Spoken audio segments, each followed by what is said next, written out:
ओम। द्वादशोध्याय देवी चरित्रों के पाठ का महात्म्य। ध्यानम।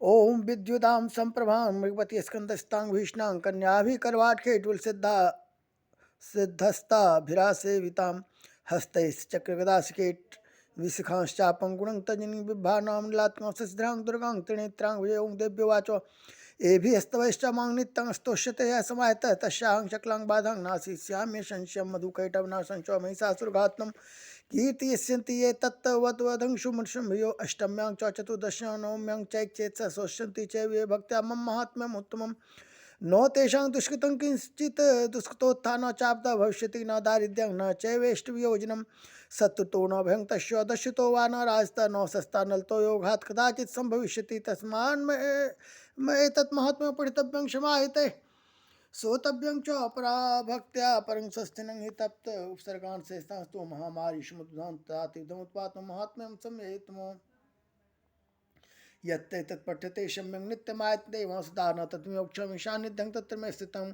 बलिप्रदाने पूजायाम् अग्निकार्ये महोत्सवे सर्वं तस्यमुच्चार्यं शाब्मेव च जानता जानता वापि बलिपूजं तथा कृतं प्रतिच्छेस्याम्यहं प्रीत्यावहनी होमं तथा कृतं शरत्काले महापूजा कृते या च वार्षिकी तस्यान्मयतन् महात्म्यं श्रुत्वा भक्तिसमन्वितः सर्वाबाधा विनिर्मुक्तो धनधान्यच्युतान्वितः मनुष्यो मत्प्रसादेन भविष्यति न संशयः स्वत्वामयतन्माहात्म्यं तथा चोत्पत्त्या स्वापराक्रमं च युद्धेषु जायते निर्भयपुमान् रिपुः संचयं यान्ति कल्याणं चोपपद्यते नन्दते चौकुलं पुंसां महात्म्यं मम शून्यताम् शान्तिकर्मणि सर्वतो तथा दुःस्वप्नदर्शने ग्रहपीडासु चौग्रासु महात्म्यं शून्यात्मा उपसर्गा समज्ञान्ति ग्रहपीडासु दारुणं दुःस्वप्नं च निर्भेदेष्टं सुस्वप्नम् उपजायते बालग्रहाभिभूतानां बालानां शान्तिकारकं संघाद्वैते चौर्णां मैत्रीकरणं त्वं दुर्वृत्तानां शेषानां बलहानिकरं परिरक्षो भूतपिशाचानां पठनादेव नाशनं सर्वं मैतन्माहात्म्यं मम सन्निधिकारकं पशुपुष्प आर्घ्यधूपैश्च गन्धदीपै तथोत्मे विप्राणां भोजने होमे प्रोक्षिणे ये अहर्निशम् अन्यैष अविधैर्भोगे प्रदाने वत्सरेण्या प्रीतिर्मे कृते शास्मिन् सुखदिश्यते सुते श्रुतं हरति पापानि तथा आरोग्यं प्रचति रक्षां करोति भूतेभ्यो जन्मनां कीर्तनं युद्धे सुचरितं यन्मे दुष्टदैत्य निवारणं तस्मिन् सुते वैरीकृतं वयं पुंसा न जायते युष्माभिः स्तुत्यो याश्च ब्रह्मर्षिभिः ब्रह्मणा चोकृतास्तु प्रयच्छन्ति शुभांगमतिं अरण्ये प्रान्तरे वापि दावाग्निपरिवारतः दस्युर्व्यावृतः शून्ये गृहीतो वापि शत्रुभिः संव्याज्ञानुयातो वा वने वा वनहस्तभिराज्ञा कुद्देन चाज्ञप्तो बद्ध्यो बन्धगतोऽपि वा आघूर्णितो वा तेनो स्तपोते महार्णवे पत्तसु चापि शस्त्रेषु संग्रामे विस्दारणे सर्वा बाधासु घोराशो वेदनाभ्यर्थितोऽपि वा स्मरणमयि तच्चेतं नरो मुच्येत संकटात्मं पहात् सिंहाद्यादेशो वै न तादूरादेव पलायन्ते स्मृतश्चेतं ऋषिर्वाच इति उक्त्वा सा भुक्ति चंडिका चंडविक्रम पश्यतामेव देवानं तत्तैवान्तर्धीयतेऽपि देवा निरातंका स्वाधिकारणि यथा पुरा यज्ञभागुजः सर्वे चक्रुवेतार्य दैत्याश्च देव्यान्विते शुम्भे देवर्पोधि जगद्विध्वंसिनि तस्मिन् महोग्रे तुलविक्रमे निशुम्भे च महावीर्ये शेषा पातालमायु एवं भगवती देवी सा नित्यापि पुनः पुनः सम्भूय कुरुते भूप जगतः परिपालनं तये तन्मोहिते विश्वंसै विश्वं प्रसूयते सा याचिता च विज्ञानं तुष्टारिद्धिं प्रेषति व्याप्तं तये तत्सकलं ब्रह्माण्डं मुनिजय महाकाल्या महाकाले महामारी स्वरूपया सैव काले महामारी सैव सृष्टिर्भवत्तजा अस्तिं करोति भूतानां सैव काले सनातनी भवकाले नाशेवो लक्ष्मी विद्ये पदागे सेवा भयिता लक्ष्मी विनाशाय उपजायते अस्ता संपूजिता पुष्पे धूपे गन्धादिभित्ता ददाति वित्तं पुत्रं श मतिं धर्मे गतिं स्वंशि मार्कण्डे प्राणे श्रावणिके वनन्ते देवी महात्मये फलस्तुति नामे द्वादशों तत्सत्। ओम देवी चरित्रों के पाठ का महात्म्य। मैं 3 नेत्रों वाली दुर्गा देवी का ध्यान करता हूँ।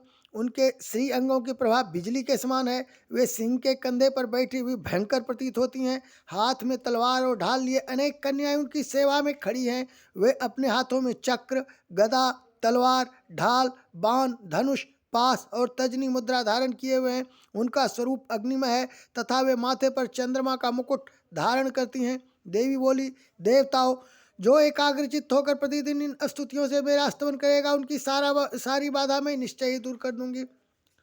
जो मधु कैटव का नाश, महिषासुर का वध तथा शुंभ निशुंभ के संहार के प्रसंग का पाठ करेंगे तथा अष्टमी, चतुर्दशी और नवमी को भी जो एकाग्रचित हो भक्ति पूर्वक मेरे उत्तम महात्म्य का श्रवण करेंगे, उन्हें कोई पाप नहीं छू सकेगा, उन पर पाप जनित आपत्तियां भी नहीं आएगी, उनके घर में कभी दरिद्रता नहीं होगी तथा उनको कभी प्रेमी जनों के विछोह का कष्ट भी नहीं भोगना पड़ेगा। इतना ही नहीं, उन्हें शत्रु से, लुटेरों से, राजा से, शस्त्र से, अग्नि से तथा जल की राशि से भी कभी भय नहीं होगा। इसलिए सबको एकाग्रचित होकर भक्ति पूर्वक मेरे इस महात्म्य को सदा पढ़ना और सुनना चाहिए। यह परम कल्याणकारक है। मेरा महात्म्य महामारी जनित समस्त उपद्रवों तथा आध्यात्मिक आदि तीनों प्रकार के उत्पातों को शांत करने वाला है। मेरे जिस मंदिर में प्रतिदिन विधि पूर्वक मेरे इस महात्म्य का पाठ किया जाता है, उस स्थान को मैं कभी नहीं छोड़ती। वहाँ सदा ही मेरा सन्निधान बना रहता है। बलिदान, पूजा, होम तथा महोत्सव के अवसरों पर मेरे इस चरित्र का पूरा पाठ और श्रवण करना चाहिए। ऐसा करने पर मनुष्य विधि को जानकर या बिना जाने भी मेरे लिए जो बलि, पूजा या होम आदि करेगा, उसे मैं बड़ी प्रसन्नता के साथ ग्रहण करूंगी।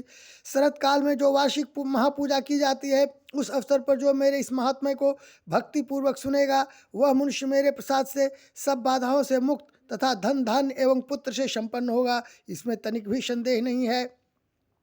मेरे इस महात्म्य, मेरे प्रादुर्भाव की सुंदर कथाएं तथा युद्ध में किए हुए मेरे पराक्रम सुनने से मनुष्य निर्भय हो जाता है।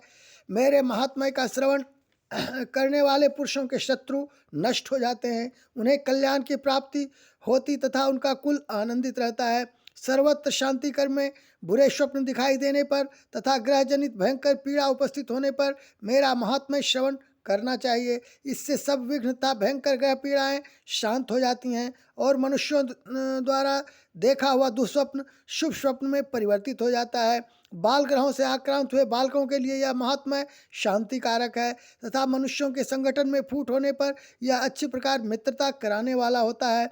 यह महात्म्य समस्त दुराचारियों के बल का नाश कराने वाला है। इसके पाठ मात्र से राक्षसों, भूतों और पिशाचों का नाश हो जाता है। मेरा यह सब महात्म्य मेरे सामीप्य की प्राप्ति कराने वाला है। पशु, पुष्प, अर्घ्य, धूप, दीप, गंध आदि उत्तम सामग्रियों द्वारा पूजन करने से, ब्राह्मणों को भोजन कराने से, होम करने से, प्रतिदिन अभिषेक करने से, नाना प्रकार के अन्य भोगों का अर्पण करने तथा दान देने आदि से 1 वर्ष तक जो मेरी आराधना की जाती है और उससे मुझे जितनी प्रसन्नता होती है, उतनी प्रसन्नता मेरे इस उत्तम चरित्र का एक बार श्रवण करने मात्र से हो जाती है। यह महात्म्य श्रवण करने पर पापों को हर लेता और आरोग्य प्रदान करता है। मेरे प्रादुर्भाव का कीर्तन समस्त भूतों से रक्षा करता है तथा मेरा युद्ध विषयक चरित्र दुष्ट दैत्यों का संहार करने वाला है। इसके श्रवण करने पर मनुष्यों को शत्रु का भय नहीं रहता। देवताओं, तुमने और ब्रह्मर्षियों ने जो मेरी स्तुतियाँ की है तथा ब्रह्मा जी ने जो स्तुतियाँ की है, वे सभी कल्याणमयी बुद्धि प्रदान करती हैं। वन में, सूने मार्ग में अथवा दावानल से घिर जाने पर, निर्जन स्थान में, लुटेरों के दाव में पड़ जाने पर या शत्रुओं से पकड़े जाने पर अथवा जंगल में सिंह, व्याघ्र या जंगली हाथियों के पीछा करने पर, कुपित राजा के आदेश से वध या बंधन के स्थान में ले जाए जाने पर अथवा महासागर में नाव पर बैठने के बाद भारी तूफान से नाव के डगमग होने पर और अत्यंत भयंकर युद्ध में शस्त्रों का प्रहार होने पर अथवा वेदना से पीड़ित होने पर, किंग बहुना सभी भयानक बाधाओं के उपस्थित होने पर जो मेरे इस चरित्र का स्मरण करता है, वह मनुष्य संकट से मुक्त हो जाता है। मेरे प्रभाव से सिंह आदि हिंसक जंतु नष्ट हो जाते हैं तथा लुटेरे और शत्रु भी मेरे चरित्र का स्मरण करने वाले पुरुष से दूर भागते हैं। ऋषि कहते हैं, यो कहकर प्रचंड महापराक्रम वाली भगवती चंडिका सब देवताओं के देखते देखते वहीं अंतर ध्यान हो गई। फिर समस्त देवता भी शत्रुओं के मारे जाने से निर्भय हो पहले की ही भांति यज्ञ भाग का उपभोग करते हुए अपने अपने अधिकार का पालन करने लगे। संसार का विध्वंस करने वाले महाभयंकर अतुल पराक्रमी देवशत्रु शुंभ तथा महाबली निशुंभ के युद्ध में देवी द्वारा मारे जाने पर शेष दैत्य पाताल लोक में चले आए। राजन, इस प्रकार भगवती अंबिका देवी नित्य होती हुई भी पुनः पुनः प्रकट होकर जगत की रक्षा करती है। वे ही इस विश्व को मोहित करती, वे ही जगत को जन्म देती तथा वे ही प्रार्थना करने पर संतुष्ट हो विज्ञान एवं समृद्धि प्रदान करती है। राजन, महाप्रलय के समय महामारी का स्वरूप धारण करने वाली वे महाकाली ही इस समस्त ब्रह्मांड में व्याप्त है। वे ही समय समय पर महामारी होती और वे ही स्वयं अजन्मा होती हुई भी सृष्टि के रूप में प्रकट होती है। वे सनातनी देवी ही समयानुसार संपूर्ण भूतों की रक्षा करती है। मनुष्यों के अभ्युदय के समय वे ही घर में लक्ष्मी के रूप में अस्थित हो उन्नति प्रदान करती है और वे ही अभाव के समय दरिद्रता बनकर विनाश का कारण होती हैं। पुष्प, धूप और गंध आदि से पूजन करके उनकी स्तुति करने पर वे धन, पुत्र, धार्मिक बुद्धि तथा उत्तम गति प्रदान करती है। श्री मार्कंडेय पुराण में श्रावणिक मनवंतर की कथा के अंतर्गत देवी महात्म्य में फल स्तुति नामक 12वां अध्याय राधा रानी रामकृष्ण तो सीता ब्रजरानी राधा से दुर्गा जी को समर्पित।